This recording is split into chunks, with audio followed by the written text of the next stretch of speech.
the flagship program in this state, right? And a bullshit, a bullshit, a bullshit, a bullshit.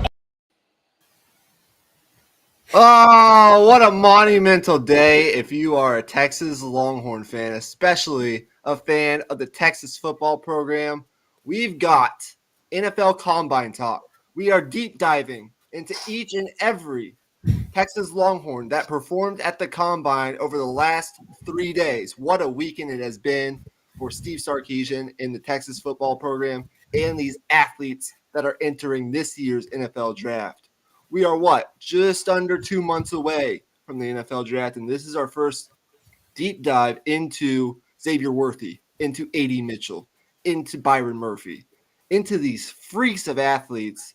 We've never seen something like this from a group of Longhorns at the Combine in a long, long time. We're going to get into all of that. We're also going to be giving out our college basketball All-American locks with 1 week left in the regular season before we get to conference tournaments here in a little under 2 weeks. And we've got Coach of the Year discussion. It's a loaded, deep in the heart of Longhorn Sports episode on a Saturday night, 9:45 p.m. Central Time. Make sure you guys tune in, like and subscribe, share this with your friends. And with all that being said, I have to welcome in my esteemed co-host, fellow fan of the Texas Longhorns, big NFL draft geek just like myself, Mr. Imy Nixon. How's your Saturday, man? It's been good. 4-2-1, man. We're going to get to that. Holy shit. I mean, Xavier Worthy went up to his 40 time, ran a 4.25 unofficial, went back for a second attempt.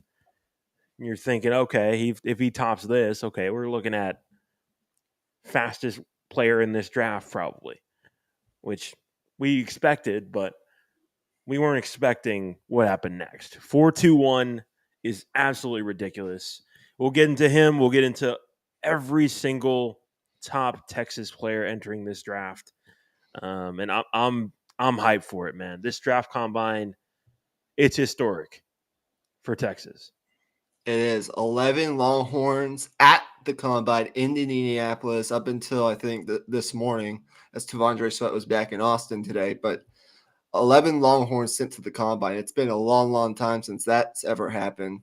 Most of them have either performed well to at least hold their draft stock, or I think really improved their draft stock and made themselves some serious, serious money over the last couple of days. We're just going to go in order here from how they worked out chronologically at the Combine. And we'll start from the guys who went on Friday, the defensive linemen. These guys are going to be really, really fun to talk about. Let's start with Byron Murphy. His draft stock is surging to the point where I think there's a better chance he might go in the top 10, like at the back half of the top 10, than he does like fall to near 20-ish range. Just your initial reactions to how he tested at the Combine, and then we can kind of get into the nitty-gritty of his player comp, his team fits. A guy like that probably fits in most defenses, to be honest with you.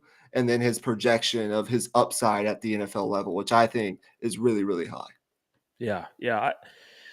I mean, his testing pretty much confirmed everything we already knew. He's explosive in a short area, just broad jump, 3-cone, all of those types of tests graded out to be just about how you would expect a prospect like him would be. And I would say that was all he really needed to do. And his draft stock has been surging for a couple of weeks now.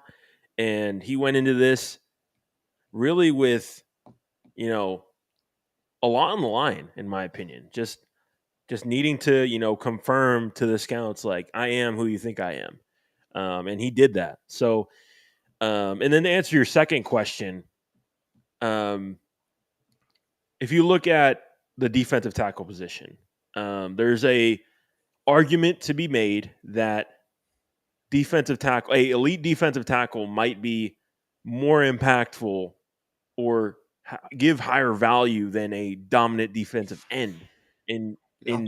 playoff scenarios, because you see defensive ends be taken out of games, but a defensive tackle like a Aaron Donald, like a Chris Jones, like a Dexter Lawrence, they are able to dominate the game in the run and in the passing game. And with that being said, there's an argument that if teams see it that way, that Byron Murphy will be the first defensive player off the board. If you look at recent Super Bowl champions, you see like a common theme of star defensive tackles on those teams. Obviously, Chris Jones twice. Then you have Aaron Donald. Then you have Vita Vea and Ndamukong Suh as a duo. It's a common theme here. So, as you said, late half of the top 10, I think, is as close to a lock as you're going to get. I see the Falcons as being a intriguing destination for him at the 8th selection. They have a aging defensive line in Calais Campbell and Grady Jarrett, and I think they just need that jolt of youthful production. I think Byron Murphy would do well to kind of grow under the wing of those established NFL vets, and Calais Campbell being a possible Hall of Famer as well. Yeah. What do you think the farthest he could possibly fall is? Before I give my thoughts, like, is there a floor here? Is there a team that you see in the draft order that you say, no way he falls past this point with everything that he's put on tape and everything that he just showed at the combine? Is there a team with a massive need at that position that pops off right away in like the top 15 that you say, I'd be really, really surprised if he fell past this point? I think his absolute floor would be the Texans. I think the Texans would be a team that would even consider trading up for Byron Murphy, if I'm being entirely honest. But in terms of the top 15, the Seahawks, I think, are a really good fit for him as well. Obviously, they traded for a D tackle from the Giants. I can't think of his name at the moment, but they traded a second-round pick for him, so they gave up quite a bit. So they're probably going to be looking to re-sign him. But if something happens there, obviously with that player being, close to 30 years old, Byron Murphy is a great option to plug in there and immediately make an impact. That's the team I immediately thought of, was Seattle. They need to beef up on the interior. They've struggled to stop the run at times. I think he would be a great fit in that defense. You talk about what potentially new head coach brain fart Mike McDonald could do with him in the middle of the defense. I mean, I think Seattle fans would slobber over that. I think everybody slobbered over what he did at the combine on Friday afternoon. A 4.87 40-yard dash at near 300 pounds. He weighed in at 297. I think he did slim down a little bit from his playing weight to kind of show out at the combine, which I think is smart on him and his agent's end, because he played around 308, I think, for Texas. And I think as he ramps back up into football shape, gets into an NFL strength and conditioning program, he'll play closer to probably 310 than he will 300. But yeah, I mean, this was impressive. He's on Bruce Feldman's freak list for a reason.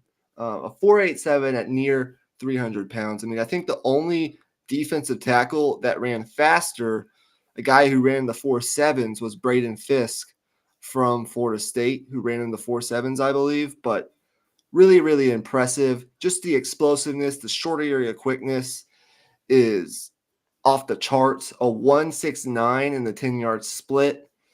Fourth out of 19 defensive tackles at the combine. A 33-inch vertical jump, which isn't actually too bad for a guy his size. You see the explosiveness, and a 9.3 broad jump, which is pretty good in the top half of defensive tackles, the top fourth of defensive tackles at the combine. The testing was off the charts. 28 bench press reps as well. You see the strength. And what stands out to me on tape about Byron Murphy, there's really just his ability to like move in short areas.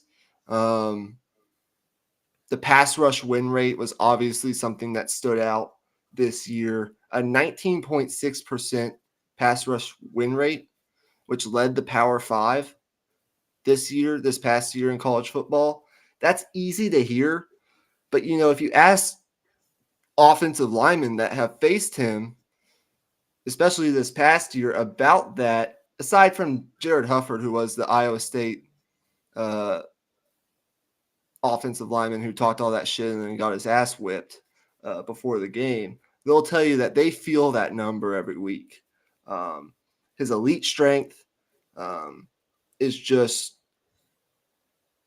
mind-boggling for a guy that's considered kind of a smaller defensive tackle, right? Yeah. He's kind of on the smaller end. His foot speed agility is consistently in conjunction with his hands. He has room to grow in pass rush creation, but look at this. A 19.6% pass rush win rate is the same pass rush win rate that Kalijah Cansey had coming out of college last year, back in the 2023 draft. And it's better than Ed Oliver's 14.2% pass rush win rate when he came out. And what was Ed Oliver drafted? He was inside the top 20, right? Yeah. I think it was top 10 to the Bills. Yeah. Both those guys were, they've been major successes in the NFL. Kalijah Cansey as well, undersized. I think we can look at, anywhere from Atlanta at 8, as you mentioned, to the Minnesota at 11, I think could work. Las Vegas at 13, I think could use a guy like him. New Orleans at 14. I think there's a multitude of teams that will be really, really looking to get in on Byron Murphy. And the team that gets him is going to be really, really, really excited. My player comp for him, and this is a little out of the blue, but I kind of compare him just from a physical standpoint to Geno Atkins, who was a 4th-round pick of the Cincinnati Bengals back in 2010. Kind of similar from a physical standpoint. And Geno Atkins has a really successful NFL career. I think Byron Murphy projects as a really solid NFL starter with potentially all-pro upside at the next level. Yeah, man. I think the all-pro upside is real. Just in terms of we mentioned the quickness, right? But we see a lot of teams running wide zone. Imagine trying to reach block on Byron Murphy. You're not beating him to a spot. It's just not going to happen. And obviously, the run stuffing ability of TVondre Sweat is well documented. But Byron Murphy, I see him as just a run destroyer. He's just going to be in the backfield. He's going to live in the backfield. Yeah. If he's going to create chaos and just anything the offense wants to do, it's going to be disrupted by him in the middle of that defense. And that's kind of the monologue that I had at the beginning of this is as a D tackle, he has the ability to put his imprints on all parts of the game on the defensive side of the ball. Outside Absolutely. of coverage, of course. Yeah, I'm starting to think he's going back into the top 10, but I don't think he falls any further than 14 or 15, to be honest with you. I think his draft stock, ever since the second half of the season for Texas into the college football playoff, has just been on a meteoric rise. And I think that continued this week at the Combine. Let's talk about his partner in crime, TVondre Sweat. I want to say one thing, just Okay. to throw it out there. I think his ceiling could be to the Cardinals at 4. I'll end it with that. Okay. His partner in crime, TVondre Sweat, the Outland Trophy winner for the best lineman in college football this past year. Really good tape, obviously. I mean, he was a monster this year. I would say it was a combine for him that was solid. It didn't leave my jaw dropped on the floor like maybe an A.D. Mitchell or Xavier Worthy did, but it was solid. I mean, for a guy who came in weighing at 366, which was honestly my biggest question for TVondre Sweat coming in. He did not step on a scale at the Senior Bowl. And some people question that.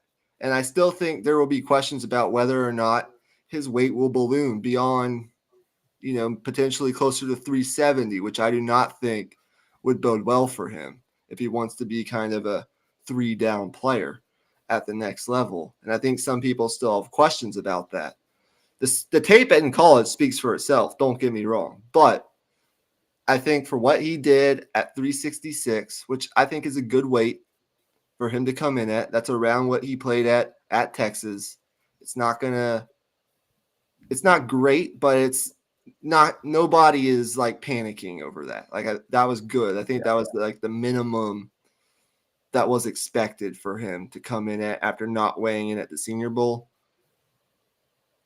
Look, I think he's in the first round conversation. I don't know that he's solidified like maybe Byron Murphy or, in my opinion, A.D. Mitchell, but we'll get to that. But he's definitely in that conversation, and I don't think he necessarily did anything to hurt his stock at the combine. And he was already being talked about as a guy who could go in the first round. So solid combine overall for Sweat. Again, it didn't leave my jaw dropped to the ground, but I thought he moved well in the drills for a guy his size, and he was impressive. I'm sure some team is going to look at him and say, I mean, he's different than every other defensive tackle in this draft. Like, nobody has the mass and the size that he has. And so I want to get your thoughts on TVondre Sweat overall, his combine performance, and where you think he fits into this NFL draft. Well, I think I mentioned Vita Vea earlier, and if you look at how impactful Vita Vea was in the Tom Brady era, I think you look at TVondre Sweat and you think about what his ceiling could be, and you see that. Vita Vea is, pretty good as a pass rusher for his size and dominant in run defense. And I think he will, I think he will be able to do that day one in the NFL. The question obviously is whether he's a 3-down player and what his playing weight will actually be. Because I think, in all honesty, the strength is going to be there regardless. So I could see him,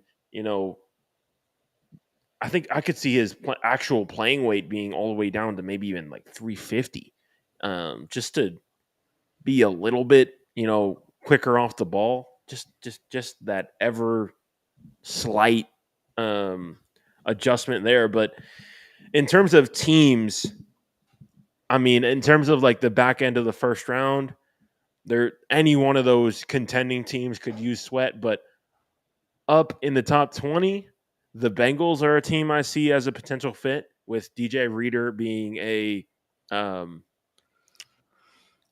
free agent this summer, and he's expected to make close to $50 million. And obviously they just had to franchise tag T. Higgins. So they're in an interesting cap spot, and I think TVondre Sweat could be an option as a potential replacement. But my favorite spot for him, I think, is the 49ers. Just really plugging up the middle of that defense with just a certified run stuffer. They have a lot of, guys you put in 4-eye, kind of undersized defensive tackles that use their speed. But they don't have anyone with the size that Sweat does. And I think Sweat could be kind of a power pitch almost on first and second down for them. Yeah, Vita Vea was the guy I had as well. Look, Sweat, you look what he put on tape. I mean, his power to speed, fluidity off the ball, I think on the interior is one of his best traits. Uh, his strength in the run game to hold his ground while also being able to burst upfield and get in the backfield is rare for a guy of his size and stature. He was a dominant run defender. Obviously, he was a big reason why Texas was in the top 5 nationally in run defense. One of the more dominant players in college football on the defensive side. The tape speaks for itself. The testing, look, it wasn't as freakish as a Jordan Davis a couple years ago. Remember, Jordan Davis ran a 4.78 40 at 340 pounds and was drafted 13 overall. Not quite as freakish as that. Vita Vea was obviously drafted 12th overall at 347 pounds. And I think he ran, I don't remember his exact 40 time, but I think he ran sub 5 in the 40. He was faster than Sweat, I know that. But the one similarity that there is between Vita Vea and TVondre Sweat is that they both ranked in the top 10 in quarterback pressures and run stop rate in their last year in college. And they both played at obviously Power 5 schools. So, look, I mean, someone is going to find a need for TVondre Sweat. And it might be in the first round. As you mentioned, I like the San Francisco fit. I sure as hell like the Cincinnati fit as well, though I wouldn't necessarily like that. Look, I mean, I could see him going anywhere from like 17 overall to Jacksonville at like the high end to all the way down to San Francisco or maybe early second round. But either way, I think the thing you say about TVondre Sweat is the tape speaks for itself, and what he can do at his size, nobody else can say that they can do in this particular draft. He has something, a God-given ability, something that nobody else really has, or even really close to it at 366 pounds. I think he played around, I think, 362 at Texas. I could see him playing around anywhere from like 355 to 365 in the NFL. I think that would be a good weight range for him. But as I mentioned at the beginning, I thought getting on the scale and just getting a good weight, showing a good weight at the combine was the most important thing for him. After he didn't weigh in at the Senior Bowl, rumors started to swirl that his weight might be an issue. But I think that was good. And I don't know. We'll see what happens. Here's a note. The most recent first-round pick to weigh in over 360 pounds was Mekhi Becton, who was drafted by the New York Jets back in 2020. And his 40-yard dash time was 5.1 seconds. A little bit more freaky than TVondre Sweat, but TVondre Sweat wasn't far off. I mean, what did he run, a 5.26, something like that? I thought that was good. Yeah. Okay. And Becton's playing weight has been a consistent problem for him as well in the NFL. So we'll see what happens. I don't think Sweat will have those same issues on the defensive line side of things. No, I agree with you.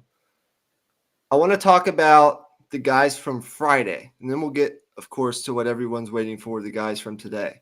I want to start with Ryan Watts.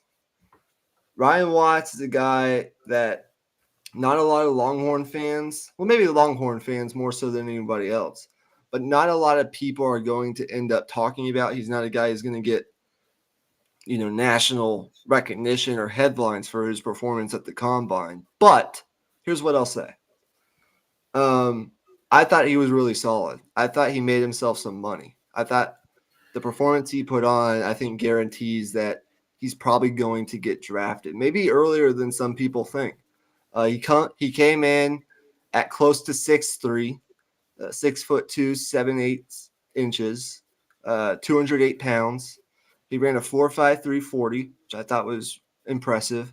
A 1.55 10-yard split, a 40.5-inch vertical, which is very good, and a 10.5 broad jump. I thought it was a very solid day at the combine for Ryan Watts. Looked good in the drills too. What is your kind of thoughts on Ryan Watts after that combine performance, and where you kind of see him projecting at the next level? Because there's a lot of talk about him potentially playing safety in the Yeah. NFL. Yeah, that's the main thing that comes up when people talk about Ryan Watts is just they like a lot of it is questioning like his hip fluidity a little bit. I've even heard Rod Babers, one of the main Texas analysts, mention his lack of hip fluidity and that being a main reason why a lot of people are considering him at safety. But regardless, I think the combine kind of answered a lot of those questions. I think some of his struggles at Texas, I think were more so him learning as a player rather than him not having the ability. And a 4.5 340 is plenty good enough. And I think a lot of teams are gonna like his size at either corner or safety. I think you can be confident playing him at corner, and I think um, a lot of teams like a trend lately is that a lot of teams like a taller corner as their slot guy. So that could be interesting as well. Um, I didn't really watch him at the combine and like see what was happening, but the numbers speak for themselves, and I think he could be a early day 3 guy. I think that's where I see him. Yeah, I think he's probably at his ceiling an early fourth rounder. Maybe a late third rounder. There could be a team that potentially reaches on him, but definitely, I mean, a guy close to 6'3" could play in the NFL at probably 215, 220. Put some muscle mass on his frame. A guy who runs about a 4.5. I mean, it's good for a corner his size. With a 40.5-inch vertical and a 10.5 broad jump. I mean, those are good measurements that typically project well to the next level. Look, I mean, one of his problems at Texas was, as you mentioned, getting his hips turned and running with some of these faster receivers. And I think that's where the questions about his position come into play. I thought his first year at Texas was a lot better than his last year at Texas. I think Yeah. people should go back and watch some of his tape from the 2022 season after he transferred over from Ohio State, as I thought that was a little bit better from a coverage standpoint than last year. But I mean, still a really solid college player. There's a reason he's at the NFL Combine, and I just thought it was an underrated performance, and we'll see how it projects. But I agree with you. I mean, I think there were probably. I'll just put it this way. I think if there were any questions about his stock, some people projecting him 5th round, 6th round, possibly. I think he at least moved up a round with what he did, or half a round with what he did at the combine. I thought he helped his stock tremendously. I wanted to see how fast he ran, and he ran faster than I thought he would. So, like Ryan Watts, rooting for the best for him, and we'll see where he ends up. The other guy from Friday was the freak at tight end that is Ja'Tavion Sanders.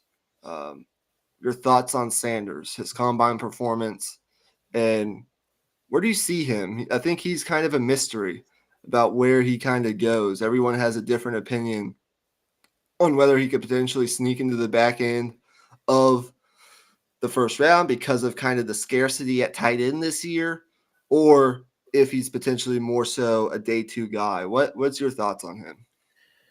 Um, I didn't have much prep on it. Let's see. So he ran a 4.6940. Um, I think Sanders' tape is mostly shows how good his hands are. He's as good as it gets when it comes to, just making contested catches and just being super consistent and not having many drops really at all. In terms of, physical tools, I think he's in, the higher range of tight ends. Top 72% in terms of the 40 time, 64% in terms of the shuttle, 81% in terms of the 10-yard. So I think he's probably day 2. I don't really see him going in the first round because I thought maybe, for him to be in the first round, I think he would have had to have been really freakish. Because drafting him, it's a bet on his physical tools. He wasn't, the most productive player ever at Texas for a variety of different reasons. But his blocking ability has been questioned at times too. So you're drafting him as a receiving threat. So I think he had to be really, really freakish for him to go in round 1. Yeah, I agree. His best trait, I think, is his hands.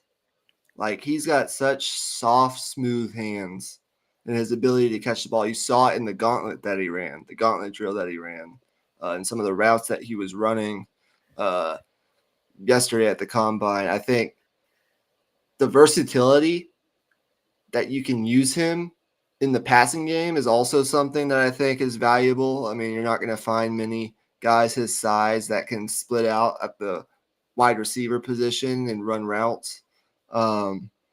His physicality and just his physical traits. I mean, you're right. There was a reason he was a 5-star prospect, and there was a reason that some people thought and projected him as a NFL player, as a defensive lineman. Yeah.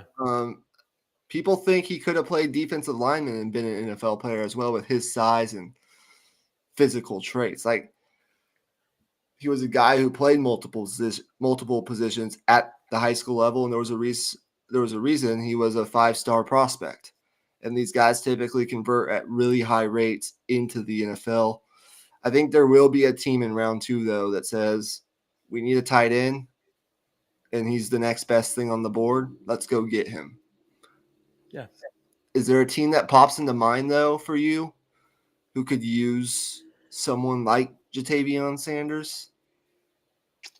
I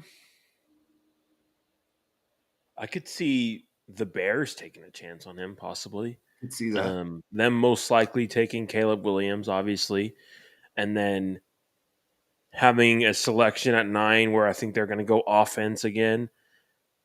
But in the second round, I could see them, giving them a shot because they have a clear hole at tight end for sure. In terms of other teams, maybe the Jets. Yep. Those are the main 2 that pop into mind. Yeah, I could see maybe a team like New England at maybe his ceiling, 34 to New England. I could see that. Yeah. I could see Washington potentially take a shot at him at 36. If the Chargers don't end up with Brock Bowers, maybe do they go after him at 37? A lot of teams in the second round that I think are probably going to take a shot at him. But we'll see where he goes. I mean, I don't think he boosted his stock at the combine, but I don't think he hurt it either. I think he did just fine. I was kind of surprised. He's not the fastest guy in the world, right? He's not Brock Bowers, but I thought he would run maybe a little bit faster than he did. Yeah. Maybe like mid 4.6s or lower 4.6s, but I mean, it is what it is. Some guys run faster, some guys run slower. It's one performance at the combine. And it doesn't always translate. and it doesn't always translate. Exactly right. So that's all we really need to say about JT Sanders. But is there, I'm putting you on the spot, and I've been struggling to think about it. Is there a guy that you think about, like who's played in the NFL, who's kind of similar to JT Sanders, Um, just from a physical Mike standpoint? Gesicki is a guy that comes into mind as a guy who's a primarily a receiving threat. Um, outside of that, I hope this isn't seen as a slight to him because in some eyes he's seen as a bust. But Eric Ebron possibly, Mm-hmm. he had a pretty long NFL career, so I don't see him as a bust personally. But didn't do that well on his first team, but eventually, contributed on a bunch of different NFL teams. Is a really athletic guy, just like super toolsy, and eventually just developed. I can see that. I don't think that's a slight at all. I thought Eric Ebron was a very solid NFL tight Yeah, end. I think injuries, possibly yeah, similar that plays a part too. JT Sanders, who's has fair share of issues as well. And that's part of the reason, as you mentioned, I don't think you saw some of the productivity that you may necessarily expect it from a guy like him. Right. But I could definitely see that. I mean, some people might view that as a slight, but I mean, Eric Ebron played a year or two on the Pittsburgh Steelers and was very solid. It's just he struggled to stay on the field. And he also struggled at times with catching the football. And I think that's Yeah, something that JT Sanders won't have a potentially problem with. will Yeah, have the upper hand on him with. Okay. Today was freakish. Like today was something else, something to behold. Do you want to start with AD Mitchell or start with Xavier Worthy? let's start Pick. with Worthy. I Okay. think. Um, I mean, this conversation obviously starts with the 40 time. I mean, 4-2-1. I mean, are you fucking kidding me? That's Like, ridiculous. I mean,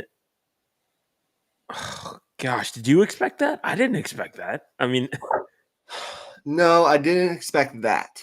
I thought he was going to run in the lower 4.3s. That was my prediction coming in. yeah, Uh, I could have seen like 4.29, 4.28 yeah, potentially. I did not see 4.25 as a first attempt. I did not see 4.21 and setting the all-time record. It's insane. And like he did wonder. AD Mitchell and Xavier Worthy did wonders for, I think, themselves and the Texas football program. oh yeah, Xavier Worthy today, freakish performance. We'll get to AD Mitchell, who I thought potentially from an all-around standpoint, because he kind of did everything. Like Xavier Worthy didn't. He's going to do it at his pro day. He's just saving it. But he didn't run the routes. He didn't really do anything other than the broad jump, the vertical, and the 40. Which, I mean, he doesn't have to because he's still getting all the headlines anyways. yeah. But like a 41-inch vertical, which is 96th percentile for the wide receiver position, a 4.21, which is the best all time, a 10.11 broad jump, which is in the 95th percentile. It's just insane. Like, I knew Xavier Worthy was fast. I knew he was potentially the fastest player potentially in the NFL draft. But that, no, I did not expect that. That is something else. I think Les Snead said today on the coverage of the combine that he is the fastest player prospect that he's ever evaluated. Wow. So that just speaks for itself. And he played, like Xavier Worthy in his college career, played at like a 4.2, 4.3 speed. He was clocked as the fastest player in college football this year at a speed of over 22 miles per hour in a game this year. And in his 40-yard dash, he was clocked at over 24 miles per hour. Wow. He was speeding. That's speeding in most school zones around the country. He would get a ticket for running that fast in the Steiner Ranch Elementary school zone.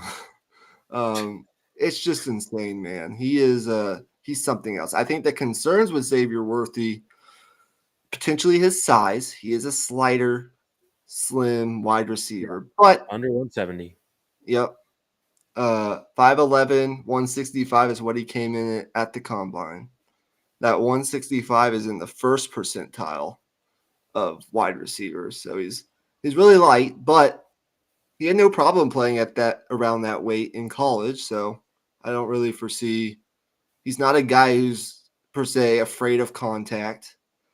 He showed some ability to go up and make some contested catches, especially at the end of last year. And he kind of had to play through a variety of different quarterbacks in his career at Texas. Some quarterback turmoil at Texas the past couple of years with the Casey Thompson, Hudson Card fiasco, going into Quinn. You know, he had to play with a lot of different quarterbacks, but the productivity, what he put on tape speaks for itself. He's also a guy who you can use in special teams on punt return and kick return if you want to. People forget about that part. People forget about that part. And he does the hard thing easy, and that's get open. He's an elite route runner, and he just gets open. And I'm interested to see how that translates to the NFL level, because obviously the level of athlete only gets better from the college game, but he was the best of the best at getting open in college football. I think there will be some questions about his hands. I want to see him do well at the pro day, just catching the football. And those questions are fair. Like, I'm not one of those Texas fans that absolutely crushed him at the end of last year for the way that he performed in the Alamo Bowl against Washington, where he had all those drops back in 2022, because he was playing through a broken hand.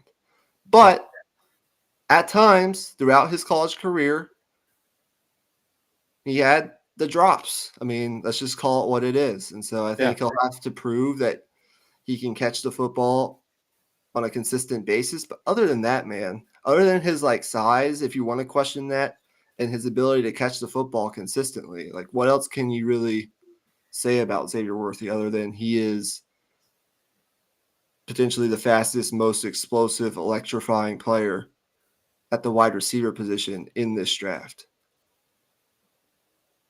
Yeah, I've seen people say we don't know if he can beat press coverage. Like, and what I say to that is like, good luck playing press coverage. Like, you better back the fuck up. Like, you're not staying with the guy. Good luck getting your hands on him. No kidding. Let's just go ahead and put a PSA, public service announcement, out to the NFL to protect the NFL from itself, to not allow the Kansas City Chiefs to draft this guy at number 32 overall. Yeah, I'm terrified. Him or AD Mitchell would just either be one. absolutely ridiculous. Either one. Let's talk about AD Mitchell. Your thoughts? Freakish performance at the combine. Yeah, I think this puts AD Mitchell squarely in the wide receiver 4 spot. I think he's a first round lock now, in my opinion. And people don't talk about how much, they say, oh, he doesn't have the run after catch numbers that you would expect of someone as fast as, 4.34 like he did at the combine. But his average depth of target was 16 and a half. That's, I think I mentioned this that last episode. I think that was 5th in the country out of all qualifying wide receivers. So I think in an NFL system where you get him on some shorter routes, you get him on, curl flats, you get him on slants, he's got juice. Like I think he'll have another bit to show off in the NFL. For those who question his run after catch ability. The other thing is he has no right to move as well as he does at that size. 6'4", over 200 pounds, and just the fluidity we've talked about this a lot. He's just smooth as whatever analogy you want to throw out there, like smooth as a hot knife through butter. Like it's, I think it's CeeDee Lamb is my favorite comparison I've seen online. Like a slightly bigger version of CeeDee Lamb, just in terms of the route running, the movement style, and just his ability to get open. So wide receiver 4, I think it's a lock at this point. I think he's going in the first round. I love him, or as a Cowboys fan, I don't love it, but the fit that I think isn't talked about enough is the Eagles. Their depth at wide receiver isn't really talked about enough as a problem for them. They have AJ Brown and Devontae Smith, obviously, but after that, Quez Watkins, the corpse of Julio Jones, and whoever else, it didn't cut it last year. They didn't have enough variability to their offense. They didn't have enough options, and I think A.D. Mitchell would give them another dimension. Just 48 hours ago, we did a mock draft where my wild card pick, meaning a reach, was A.D. Mitchell to the Eagles at 22. And now that's totally plausible. Yeah. It's just funny how things work out that way sometimes.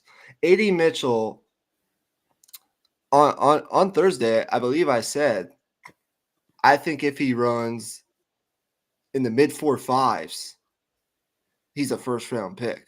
And he ran a 4.34 official, the third fastest of any wide receiver. The only two guys that were faster than him were Brian Thomas Jr. from LSU, who ran slightly faster, the 4.32 or 4.33, and then Xavier Worthy, who set the all-time combine record. Two of the fastest 3 wide receivers at this year's combine were Texas football players. It's just insane. Yep. A 39.5-inch vertical, 91st percentile, and the longest broad jump of any wide receiver, 11 feet 4 inches. Freakish combine. Damn.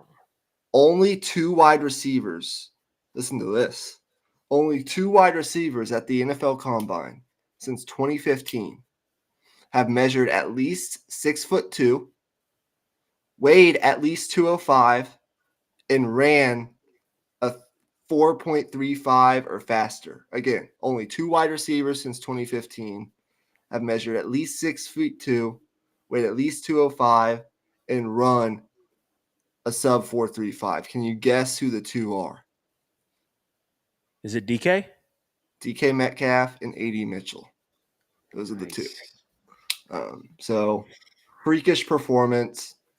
Yeah, I mean, I think he's solidified as a first-round pick along with Byron Murphy. And then I think there's a potential for a third Longhorn potentially to sneak into the first round, whether that's TVondre Sweat. If it's not TVondre Sweat, I mean, who would it be? Maybe Xavier Worthy, if a team really is high on Xavier Worthy, potentially. Yeah. If I set the over-under at 2.5 Longhorns drafted in the first round, right now, March 2nd, and your opinion can change as you get to hear more stuff as the draft gets closer and you see the pro days and everything else. But if I set it at 2.5 right now, over-under, Longhorns drafted in the first round, what are you taking, over or under?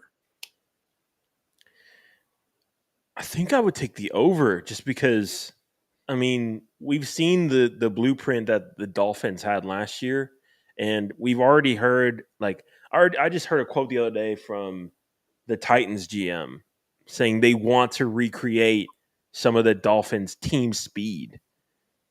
And that seems to be a growing trend in the NBA. Like not NBA, NFL. It's a copycat league. So if you can add to your team speed with the fastest player in NFL combine history, I mean, why not?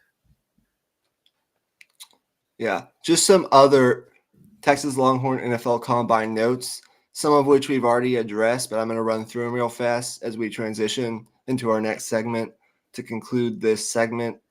We always had Xavier Worthy break the 40-yard dash record, 4.21 official.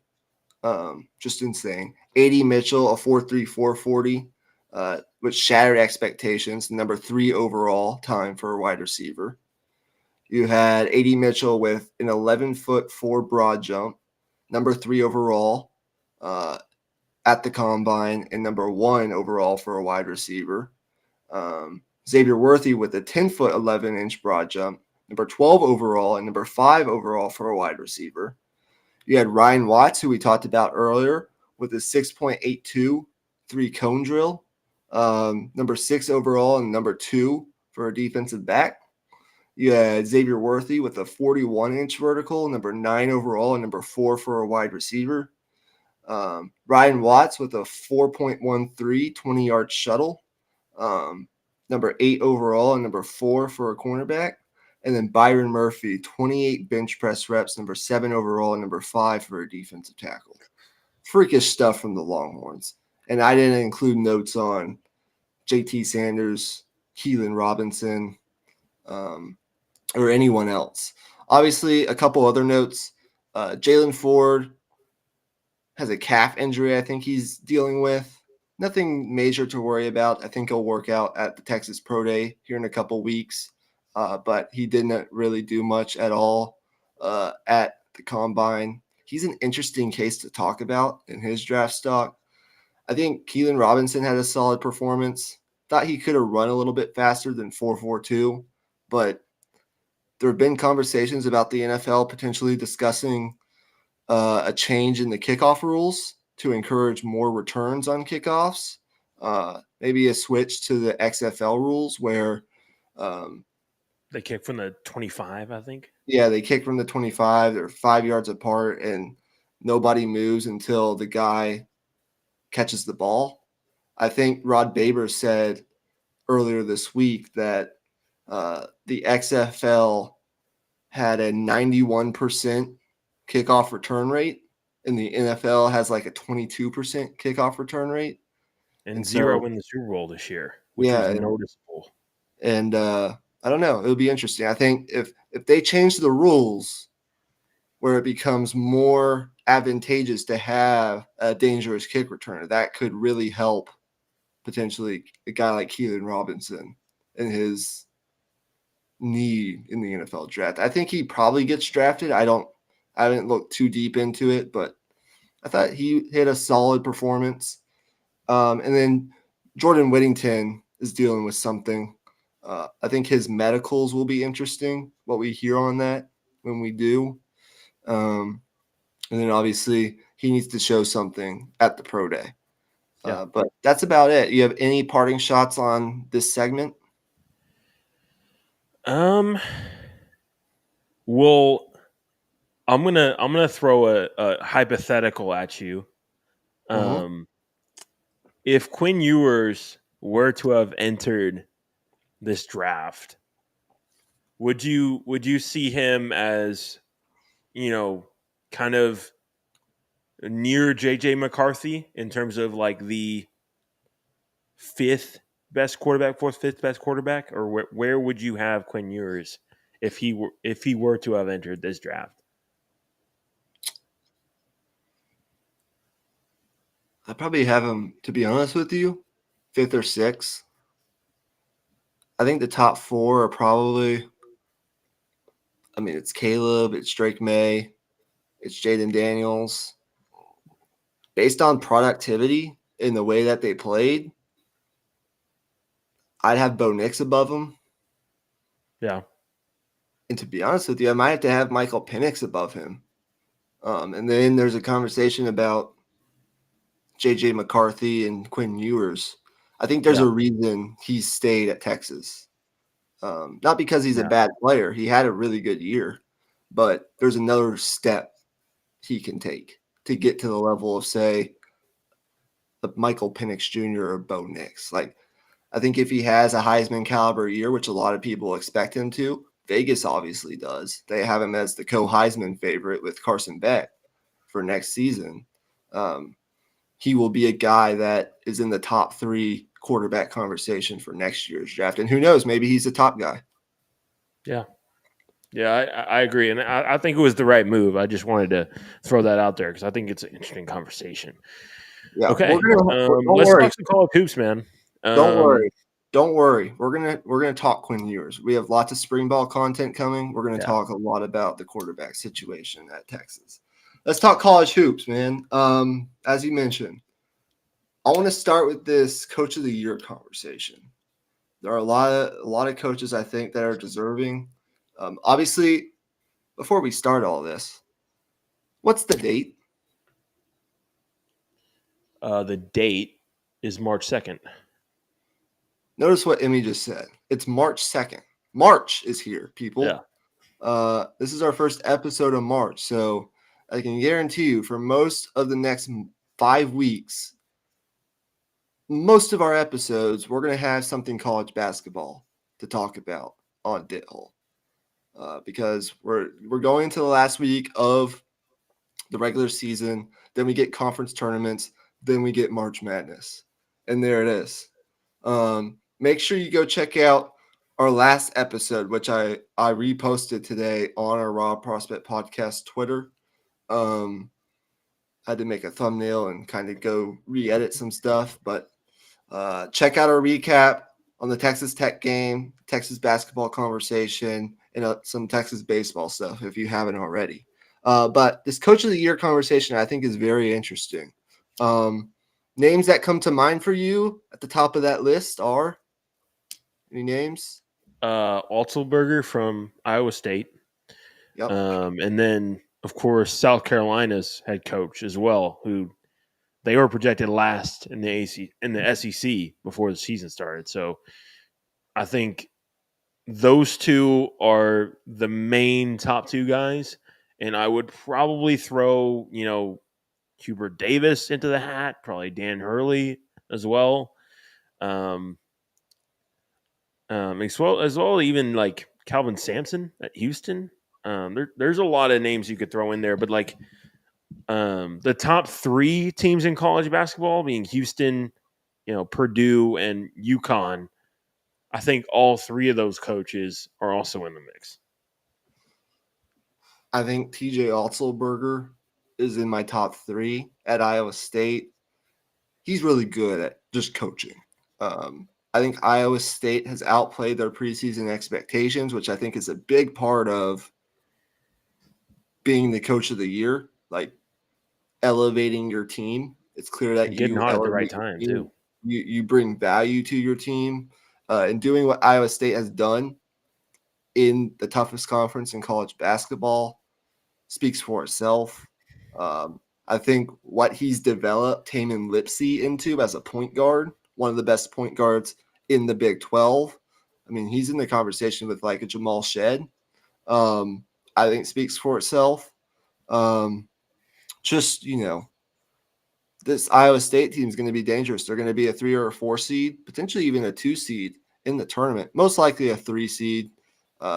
He also crushed it in the portal, getting Keyshawn Gilbert and Curtis Jones, who have really been needle movers for that team. I think Otzelberger is an excellent coach. Remember the days with Fred Hoiberg at Iowa State? They've always been a solid program, but he's had a heck of a year. And this, I believe, is the best they've been offensively, in his short tenure at Iowa State. They've always been good defensively. I think this is the highest ceiling they've had offensively with their backcourt, Keyshawn Gilbert and Tamin Lipsey. Watch out for Iowa State come tournament time. They are something else. I think Bruce Pearl has to be in the conversation too. I probably wouldn't put him in my top 5, but he needs to be in the conversation. I think Auburn has a case to be a 4 seed, maybe a 5 seed in the tournament. But when you watch them, there's something about it. They just pass the eye test. They win, they lose some. It's a tough conference in the SEC, but we all know the characteristics of a Bruce Pearl coach team. He's already made a Final Four. They're tough, they're deep, and they're relentless on the defensive end. And they're still in the thick of it for potentially a share of the SEC regular season title. Jonai Broom has been excellent this year. He could warrant some consideration for an All-American nod. Maybe not first or second team, but certainly third team. And how they play with Jalen Williams, Chad Baker, Mazzara, and what they've accomplished in a very good conference this year, as potentially like a Final Four ceiling. I think Auburn has a really high ceiling. I think Bruce Pearl is certainly in that conversation. He's proven it already, obviously. Hubert Davis is a really interesting one. North Carolina is probably going to be a 2 seed in the tournament.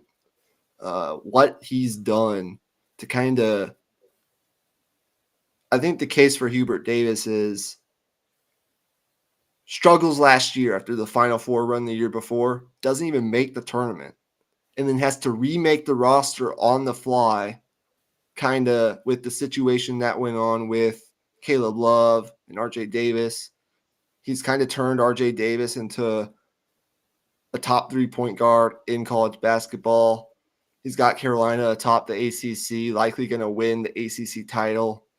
A lot of that will come down to what happens this upcoming Saturday when Carolina travels to Cameron for the second half of the doubleheader between Carolina and Duke on the final Saturday of the regular season. But what he did in the transfer portal and his ability to acquire talent that fits this roster, getting Cormac Ryan, getting I'm blanking on his name.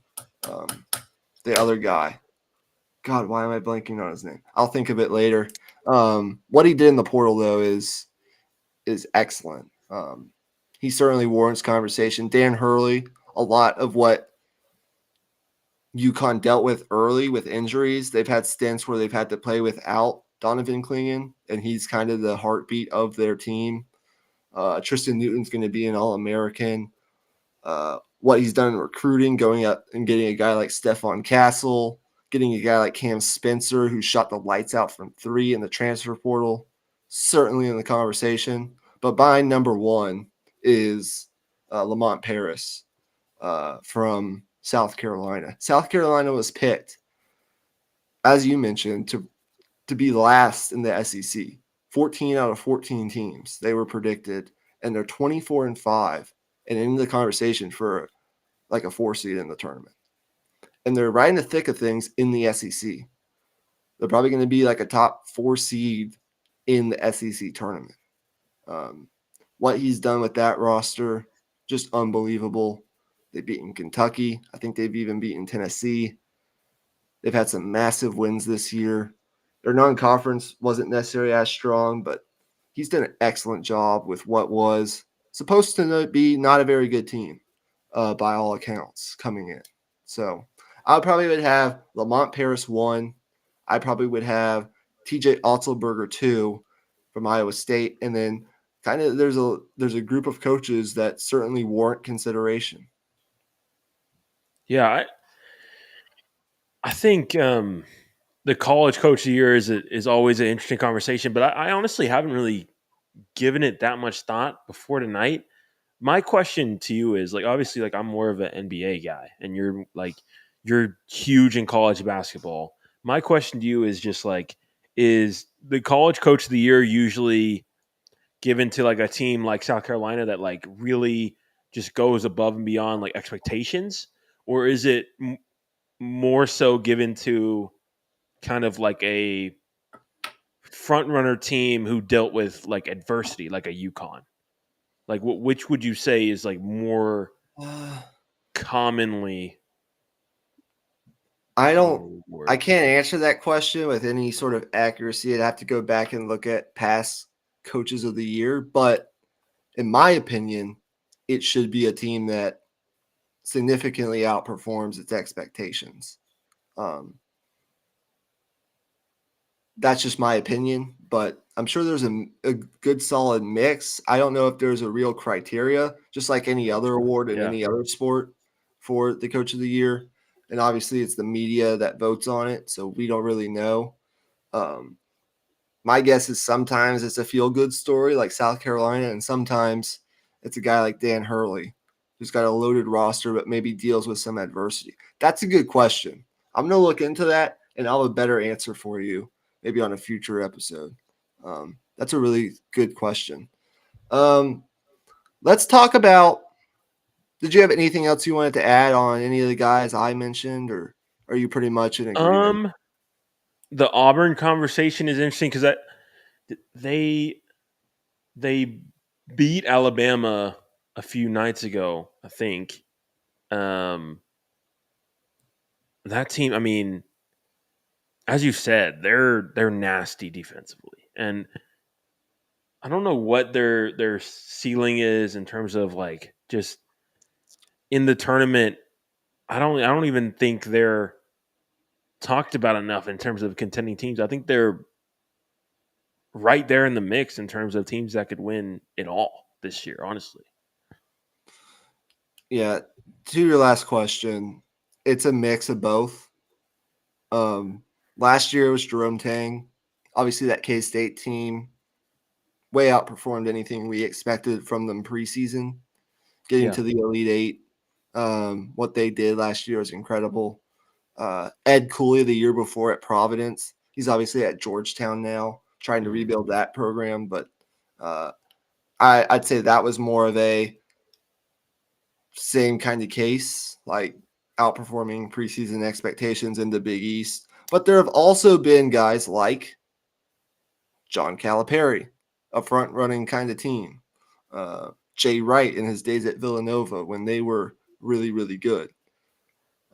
Bill Self at Kansas is another example. Like it's just a mix. I don't know if it's one or the other. Yeah. But Yeah. it is a good question. I mean, you could probably go back through this list and kind of see like compare preseason expectation to the way that they performed and who won Coach of the Year, and it'd be an interesting exercise, but it would take Yeah. a hell of a long time. Yeah. Okay. I've been waiting to have this all-American conversation for a while, but I really don't want to drag this episode all the way into like the hour and a half range. So I'll give you an option here.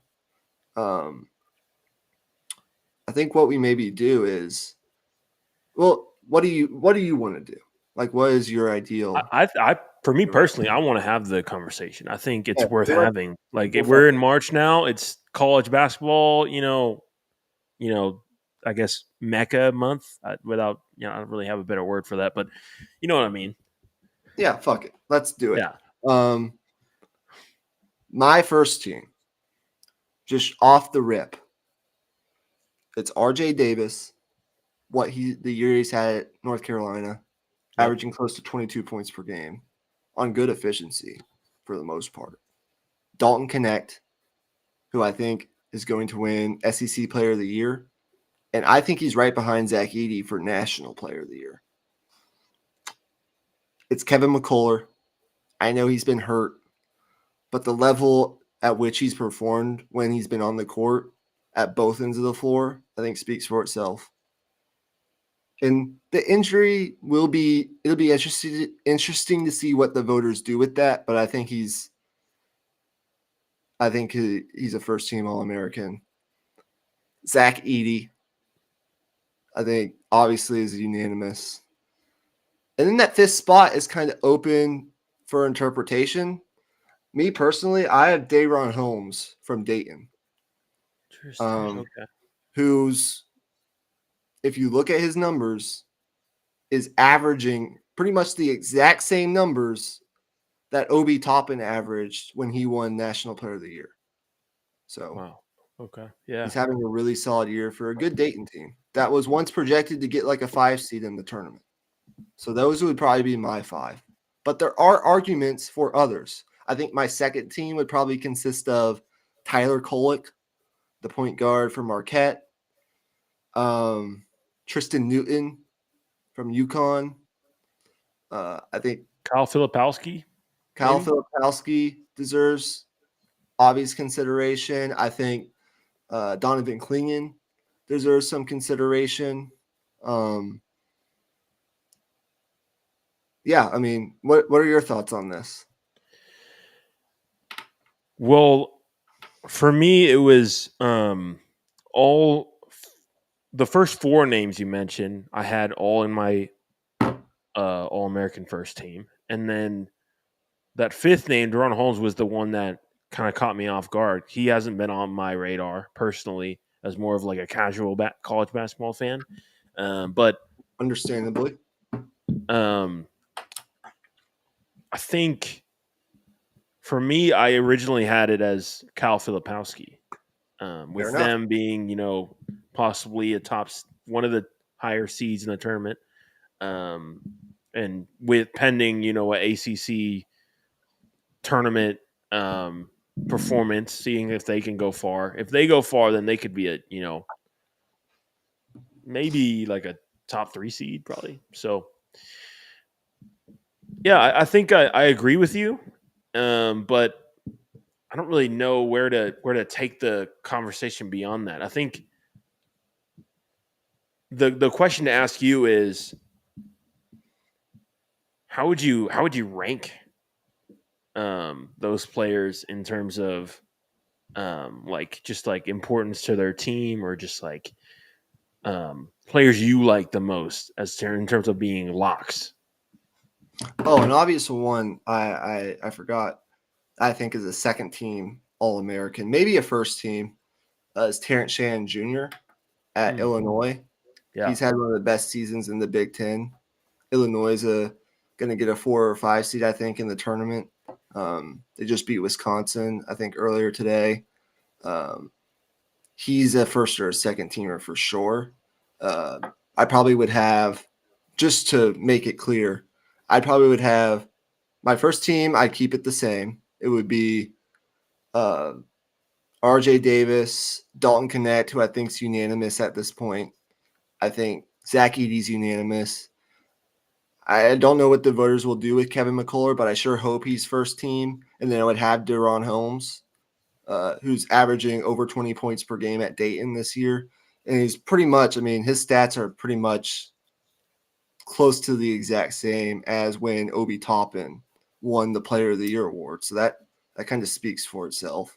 And then my second team would probably be Tyler Kolek, Tristan Newton. Everything that he does for UConn is of mass importance to how that team operates. He was a big reason they won it all last year. I mean, I know Adama Sanogo, Jordan Hawkins were big parts of that as well. Yeah. But like Tristan Newton, I mean, you got to have a point guard. You got to have great guard play in college basketball. He's solid on the defensive end. He's just a solid player. And he can take over. He's shown this year that next level where he can kind of take over a game offensively. So I'd have Tyler Kolek, who I think is the best passer in college basketball from the point guard position. I would have Tristan Newton. And then I would have probably Terrence Shannon. I would have Philip Kowski. And then I would have it's an interesting conversation between Donovan Clingan and Hunter Dickinson, but I would probably take Donovan Clingan because of his defensive impact on the other end of the floor. Yeah, I think I would agree with that as well. And then I would have Hunter Dickinson. There are other guys I would consider. Armando Bacot could be in consideration for third team All-American. There are other guys in the conversation, but I think first and second team is more what I was aiming at to talk about here today. Okay, yeah. Anything else?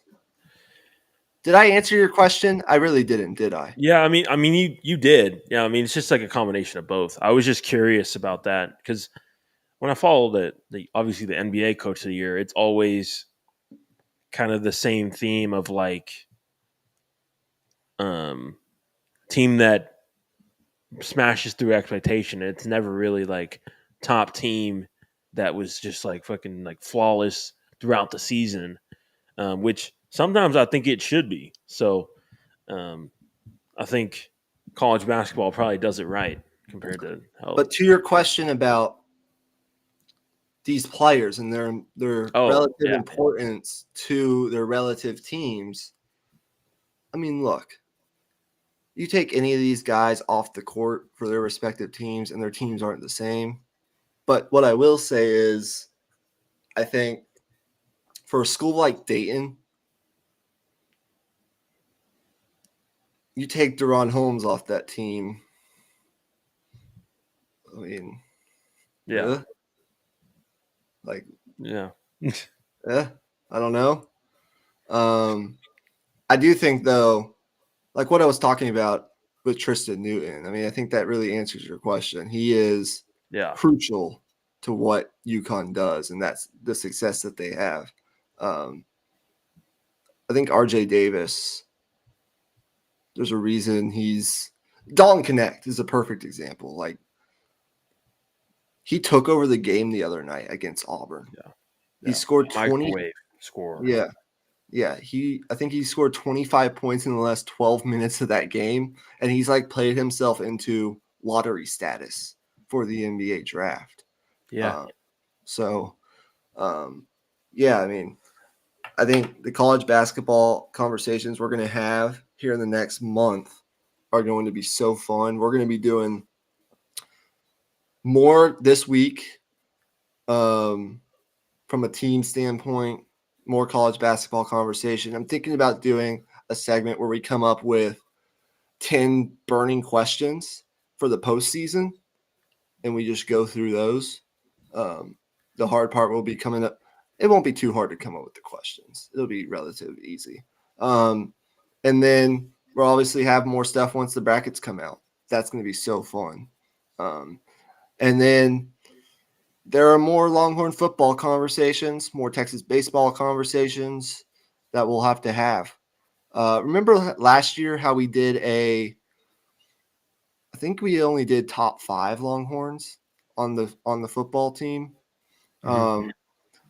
What I kind of want to do is I'll talk to you about it off camera.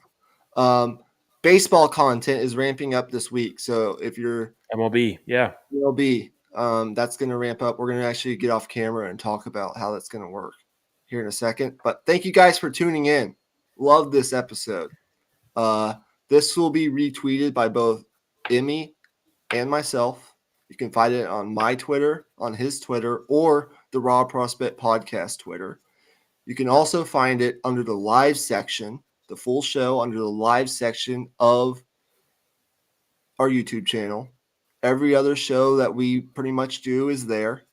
There are some others that are pre-recorded, but for the most part, for the last half year, we've been doing all live shows. So Yeah. you can find everything there. You can find our mock draft that we did the other day under that section as well. That's pinned to our Raw Prospect Podcast X profile. We'll try to be more consistent posting on Instagram. So check that out as well. And then every once in a while, we have Patreon episodes. F1 started today. We'll probably have some F1 content soon. Anything else you wanted to plug or talk about before we sign off?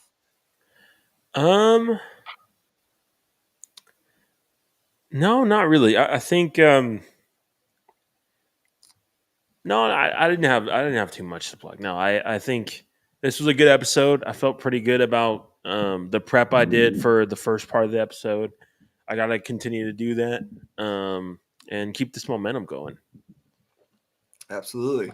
So for Imy Nixon, for myself, for the Raw Prospect Podcast, for Deep in the Heart of Longhorn Sports episode 53. 54, 53. Okay. 53. and for the second to last Saturday in college basketball as we near March Madness. We're out of here. Hook 'em horns. What a performance today. A monumental day for Texas football at the Combine. And just like the chances of anyone catching Xavier Worthy in the 40, we are going. Peace. Hook 'em. Peace out.